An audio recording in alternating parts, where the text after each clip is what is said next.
Shalom y bienvenidos. Vamos a hacer un pequeño resumen de la Parashat Terumá que toca ser leída esta semana. Y si podemos, trataremos de hacer también alguna reflexión, pero no es la intención, es simplemente compartir un resumen.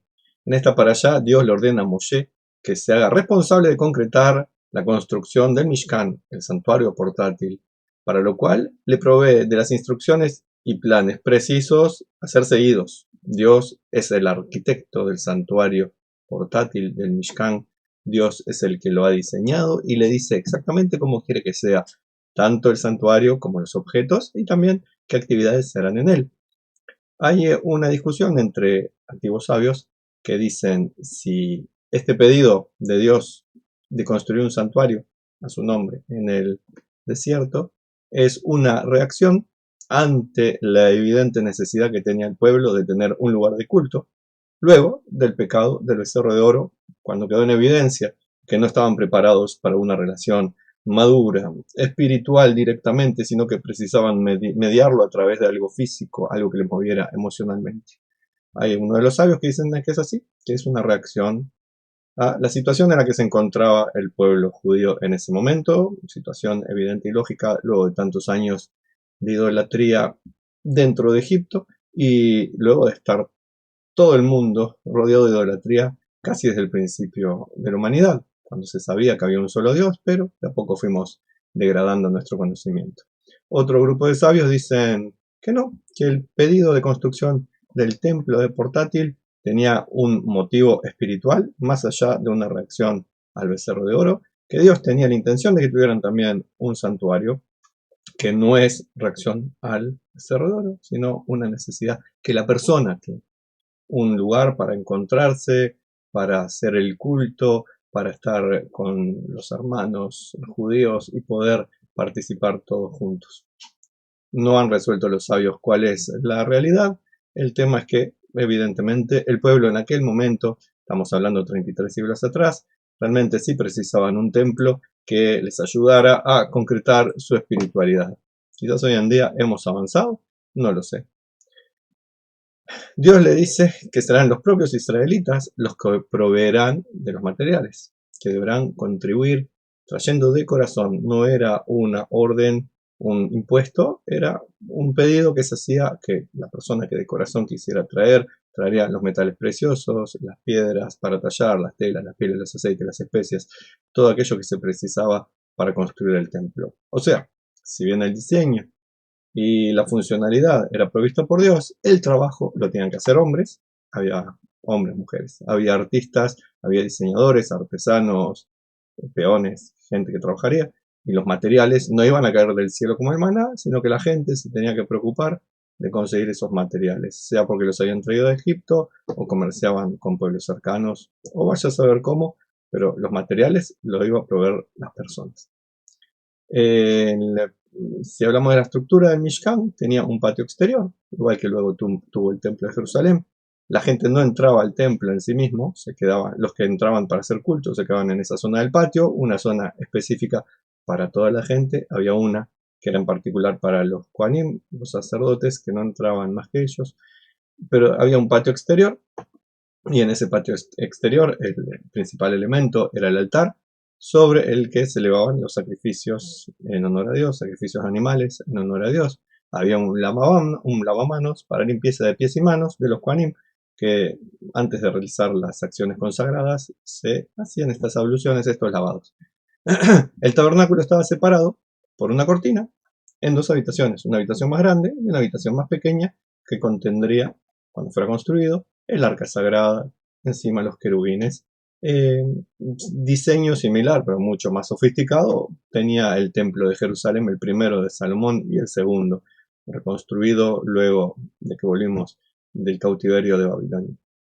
En la sala esta más grande, dentro del tabernáculo, estaban tres objetos principales, que eran la mesa de los 12 panes de la proposición, había una menorá y había un altar dorado donde se hacía la quema del incienso, y era un lugar reservado solamente para los sacerdotes que tenían la función de trabajar en ese momento, en ese lugar.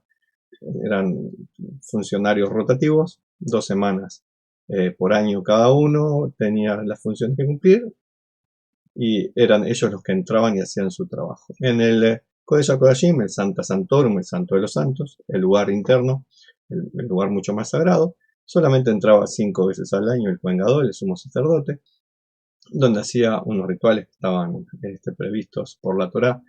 Previamente se tenía que purificar, tener la mente sincronizada con la pureza y la santidad, etc. Era solamente para que entrara el sumo sacerdote. Si bien los limpiadores entraban cada tanto también a limpiar, y con ellos no era tanto trámite como había que tener el Kohen Gadol en el día de Yom Kippur. En este santo lugar, como dijimos, estaban el arca de la alianza. Dentro estaban las Lujot Abrit, las tablas del pacto. Estaban también las piedras partidas de las primeras tablas que rompió Moshe cuando bajó del monte Sinaí y se encontró con el becerro de oro. Y también, no se sabe exactamente si era dentro o en un pequeño armario al lado, estaba el primer rollo de Torah que fue escrito por Moshe. Y había otros objetos que eran considerados muy relevantes del periodo del desierto, como por ejemplo el bastón de Aarón, que en una historia que contaremos dentro de un par de meses floreció en una prueba para demostrar su autoridad como sumo sacerdote, y había también una vasija que contenía una porción de maná, y había una vasija con el aceite de la unción. Y en la parashá también se describe otros utensilios e implementos necesarios para la actividad del culto, y así también como los procedimientos, algunos de los cuales necesarios para la edificación del Mishkan, del tabernáculo. Y así termina el resumen de la parashá. Si queremos hacer una pequeña reflexión, que vuelvo a decir, no es la intención de este video hacer una reflexión, pero ya que estamos, aprovechemos, es la importancia de ser socios de Dios, y Dios es nuestro socio, con S mayúscula. Dios, si quiere, puede hacer lo que se le antoja, es todopoderoso, pero sin embargo prefiere retirarse y darnos lugar a nuestra participación. No porque Él no pueda hacerlo, sino porque quiere que nosotros lo ayudemos, para que de esa manera nuestras acciones nos sirvan de mérito y lo que obtengamos sea una retribución de nuestras acciones, que no sea todo regalo de Dios, que no sea todo maná, que había que recibirlo, y sin embargo también había que irlo a buscar, y había que cocinarlo, asarlo, o lo que uno quisiera, pero Dios quiere que nosotros hagamos nuestra parte. Y Él tiene su parte para hacer. La parte de Él es de Él, que sea Él el responsable de la suya. Pero nosotros, cada uno de nosotros, somos responsables de la nuestra. Por tanto, lo que nos enseña para allá es, si cada uno de nosotros no hace su parte que le corresponde, esperando que lo haga otro, o que Dios lo ayude, o que lo haga Dios, o que Dios te lo pague, las cosas no funcionan. Es un organismo vivo que cada célula tiene que estar trabajando para que todo el organismo funcione. Eso es lo que Dios quiere. Quiere que nosotros seamos sus socios, no quiere que nosotros seamos sus dependientes.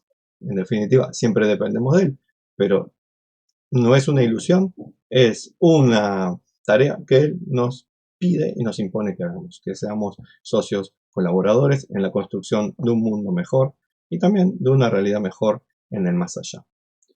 Con esto te deseo Shabbat Shalom y que tengas una espectacular semana y mucha salud para ti, tu familia y bendiciones.